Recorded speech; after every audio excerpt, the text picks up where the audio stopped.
I'm very excited to talk to you all about today about creating your own ESLint rule. It's something that I feel like is a little bit of a hidden superpower, and I'm very excited to share this with you. And so you can all use it in your own code base and your own organizations.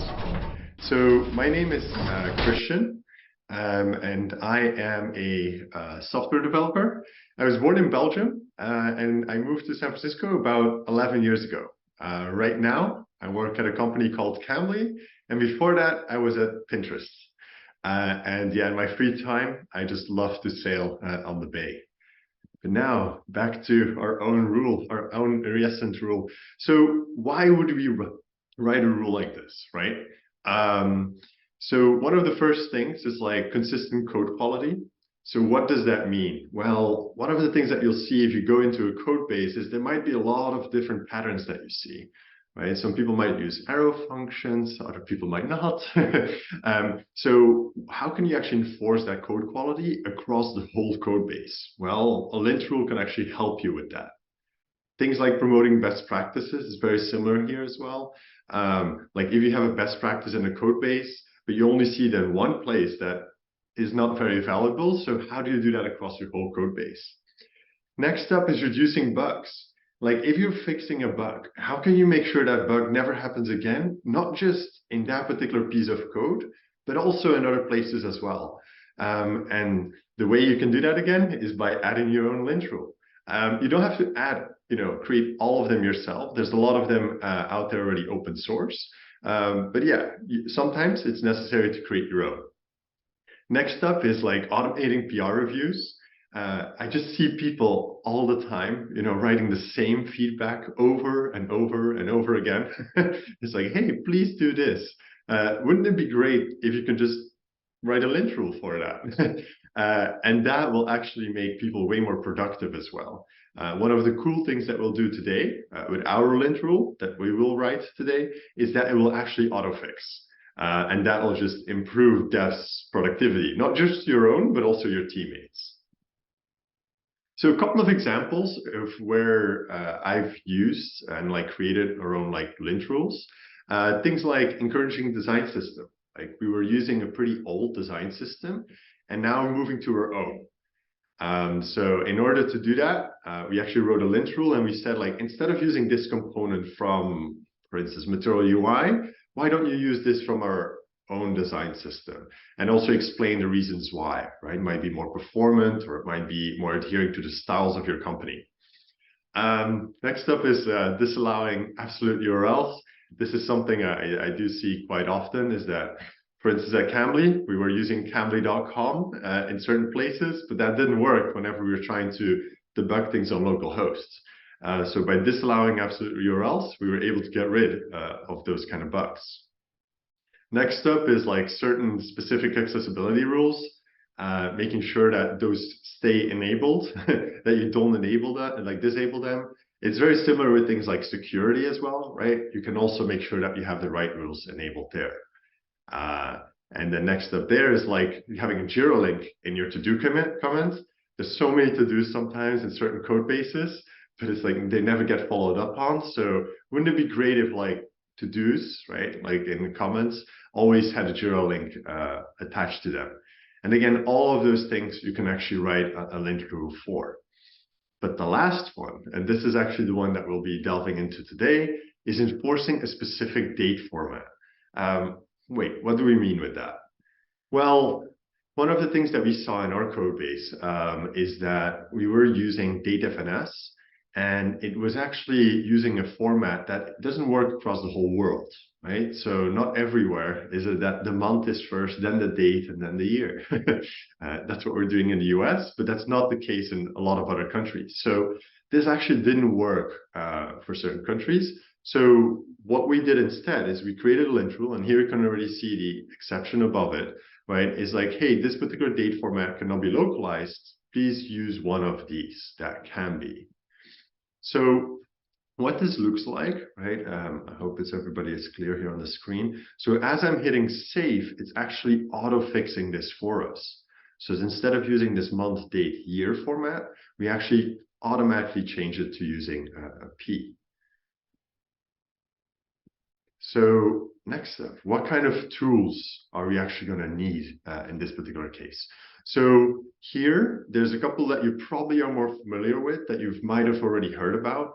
Things like ESLint, right? That is the framework we're going to build everything on top of, right? To write our own rule.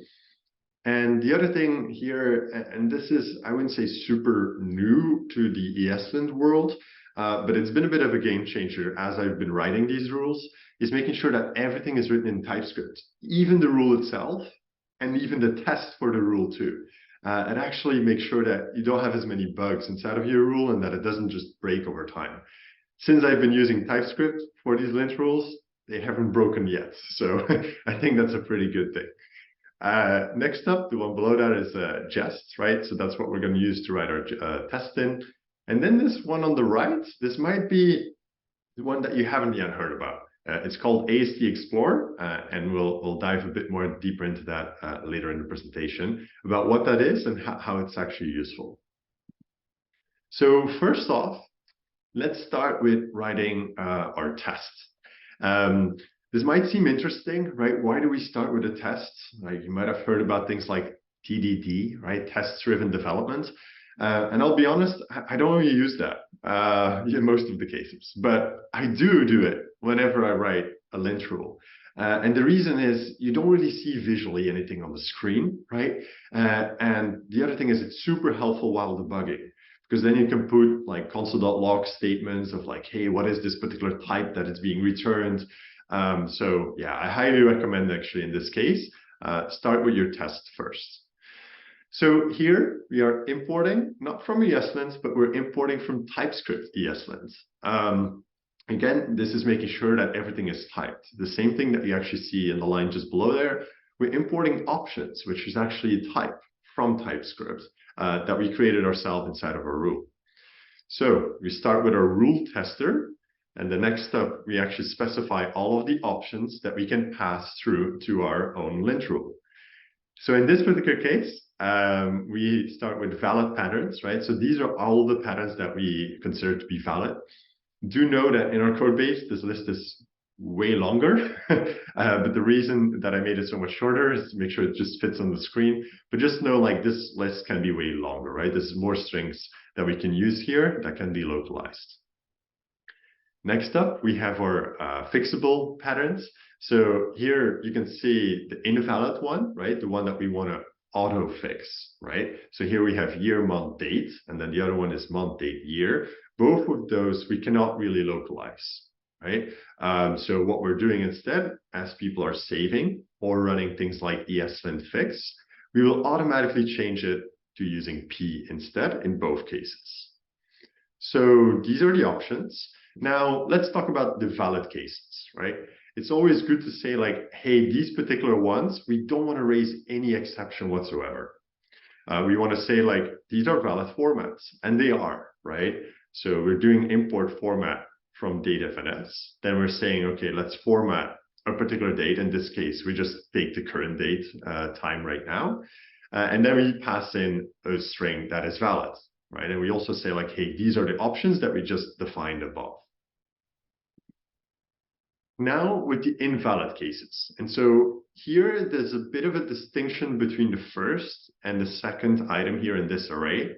The first one, right, that is all about making sure that we do have an autofix available, right? One of the things that you see here that are a bit different are these outputs, right? What does this output mean? Well, if you dive a bit deeper, you'll see that the big difference between the two is the first one has the incorrect code, right? And the second one has the correct code. So this is after the autofixing actually ran. Then the other thing that you'll see here is that we have the errors array, right? And we just pass in a particular message ID. This message ID might not make a lot of sense yet, but we'll see it as soon as we actually delve down into like our own rule. And last but not least, we also pass in the options. Again, if you look at the bottom portion of this code, you'll see that there's no output because in that case, we were using our minutes, right? And for that, we didn't have an autofix available. We just know like, hey, this cannot be localized, right? And that's totally fine. Like in certain cases, you might be able to autofix, in other cases, you might not. So next up, this is a pretty important concept here that we're going to explain now. It's called the abstract syntax tree. This might be something you haven't yet heard about, but it's so powerful. And I will also say this is not just powerful in JavaScript or TypeScript, but across almost any programming language, right? Whatever we're doing here, like these lint rules or things like code mods as well, where you modify everything inside of your code base, all of those things rely on an abstract syntax tree. And so we're going to take a brief moment to explain this concept a bit. First of all, right, what is this whole statement look like? Well, this whole statement is actually called an import declaration. And how would we define this even more, right? So the whole thing is an import declaration, but what if we just delve even a bit deeper? Like, are there certain things inside of here that we can use? And the answer is yes. One of the other things here that you can see is the import clause, right? So the example in this case is the clause. And last here, but not least, we also have a module specifier. Imagine if you, for instance, rename the example component, right? And you want to rename that across your whole code base. Well, the way we could try to do this is by doing some kind of search and replace everywhere. But example might be used not just only in, for your component, but also in a comment, or, you might have another component that is named something different, right? Like interesting example. And then it wouldn't really work. It would be very tricky to do some kind of replace all. Well, again, the abstract syntax tree would actually help with that as well. So where does the tree portion come in? Well, I hope this makes it a bit more clear. We just looked at one particular import declaration, which was this import example from components example. But if you look at a code file, you're actually going to see that it's kind of nested, right? And if you turn it upside down, it looks a little bit like a tree. So in this case, right, we have a source file, and then we have an import declaration that we start off with, the import example, but also a function declaration, which in this case is the function response. Inside of that function response, we have a block, right, with a return statement. You can see it here, the return statement, and a JSX element. So how the hell would we know that these things are called import declaration, function declaration? Well, this is where the AST Explorer actually comes in. This is an open source tool. I know that it might not sound very familiar, but I do think it's extremely powerful, especially when you're writing lint rules or code mods or even things like Babel transforms. So here, what we're doing, we're just highlighting, right, on the right-hand side. I'm actually just highlighting with my cursor. We're starting off with our import declaration, then we highlight the function declaration. We go down a bit deeper, we see like, oh, that's actually called an identifier. Inside of that, we have a block with a return statement. And I think the last thing here will be our JSX element. Yes, this also supports JSX. All right, so now we're understanding what an abstract syntax tree is. And now we're actually going to do the setup for a rule. Do know that a lot of these things are just around types, right? And also documentation. So the documentation portion, you can actually see that we're passing in a link here, right, to a markdown file. This is super valuable, right? That you have really good documentation for your lint rule. And things that you should be describing there are things like, hey, these are the cases where you should use this rule. And these are cases where you might not have to use this rule, right? And then you can show like, hey, these are invalid and valid examples. Again, this documentation is very valuable when people actually run into a warning or an error. Next up, we are, as I said before, we're typing everything here, right? We're passing in the valid patterns, which is an array of strings, and then also an array of fixable patterns. But there, we're not using a string. We're actually saying, okay, this is the invalid one. We want to replace it with a valid string instead. Next up here, you see the message IDs, right? You can see it's IDs, but there's only one here. Well, in this case, we only raise one type of error, but you can have a lot of different message IDs inside of your rule. Usually that might mean like you might have different rules as well, but in certain cases, it does make sense to have multiple message IDs. So now we will actually delve into creating our own rule. right? So here we have create rule. And we'll delve down into each specific section here of like what it actually does, right? So here we have a unique name, right? So in this case, it's called no invalid date FNS format, right? I'm very specific here with the name because it really explains of like what this will do, right? We don't want any invalid formats in date FNS. Next up, we have our default options.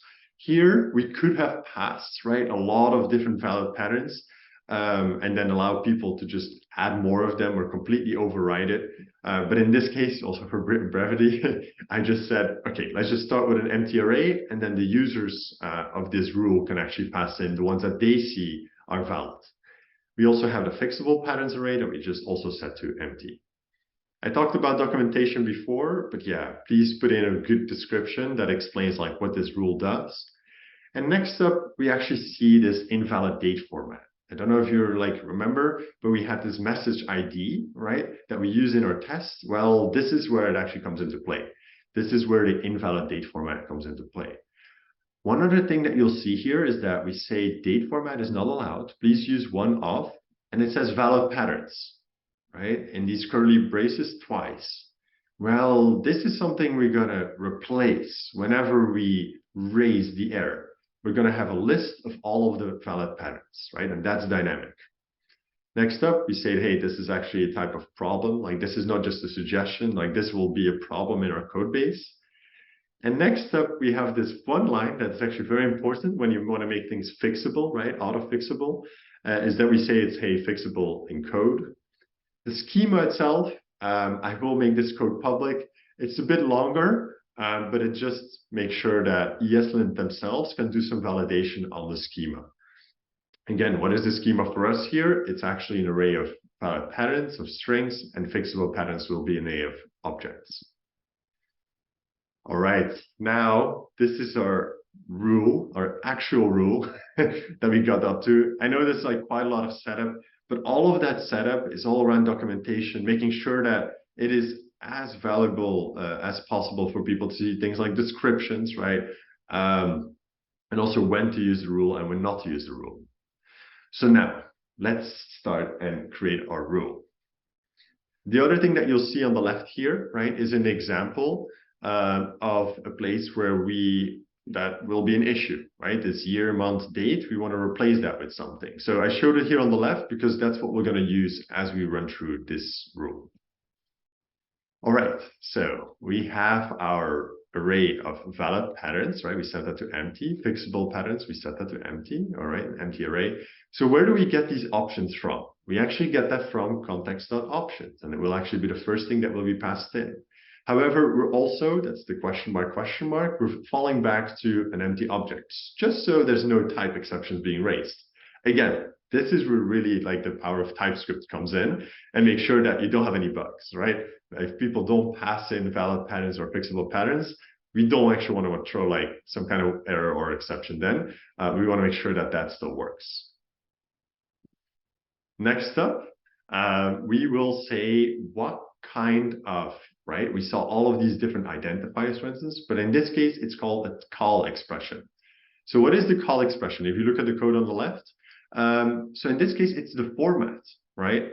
We want to make sure, like just thinking about this, we want to make sure that when we pass in the second argument into format, that is something that we can use for localization. This year, month, date doesn't really work. So, okay, let's now delve into the actual call expression and the checks that we need to do. So as I said before, it will be making sure that it's a call expression, right? This function call, basically, of format. And we want to make sure that the name is format. You also see that I'm doing some extra type checks here. Again, making sure that we don't have any exceptions like in our rule ourselves. And the other thing that we're doing is we're actually saying that the second argument should be a string. So why is that important? Well, think about it. Like this string, you could put that in a const somewhere in another file, and that would make it really tricky to actually find what that string is, right? So we might not cover all cases, but we will definitely catch the majority of them in this way. All right, So when these things are true, right, we go to the next portion and we say like, okay, what is the second argument? So in this case, it's the year, month, date, and we put that inside a value. Next up, we see like, hey, valid patterns. Does this even include this particular value? And if it does not, it's not a valid pattern. And then we will report the error or warning, right? So when we call report, there's a couple of things that are important here, is that we got this node. And where do we get the node from? Well, this actually was a bit above with the call expression node. That's the one we're passing in. Why do we need that? Well, ESLint is actually using that to know where to raise the warning. Like, should it be on format or new date or this year, month, date? Well, in this case, it would be on format, the function call. We also pass in the message ID. We saw that before, the invalid date format, right? Like this is the one that we want to raise. And we also say this is the data we want to pass in. I don't remember if you remember, but like we had these two curly braces inside of invalid date format. So that will just be a list of all the valid date patterns that users can use. And now I think this is actually where you really level up your ESLint rule, is by writing a fix for it. So here we first want to check if it is fixable, right? So we need to see if there's a fixable pattern for this particular value. And if there is, right, then you see here the return, right? So if it's fixable, then we will replace the text. And what will we replace? Well, the second argument again, which is this year, month, date, and we'll replace it with the fixable. So with all of this, right, we're actually reaching a little bit of an end here. We now see the behavior of what we just built is that it will automatically fix this month, day, year to a P, which is a more localized format. I do want to say all of this code is available on GitHub as well, and I'll share the slides as well with the organization. But with that, I want to say good luck with writing your own lint rule. And I also want to say, like, if there's any question whatsoever, you can always reach out to me as well on Twitter. I also put my website here and my LinkedIn. But yeah, thank you, everybody. I really appreciate it.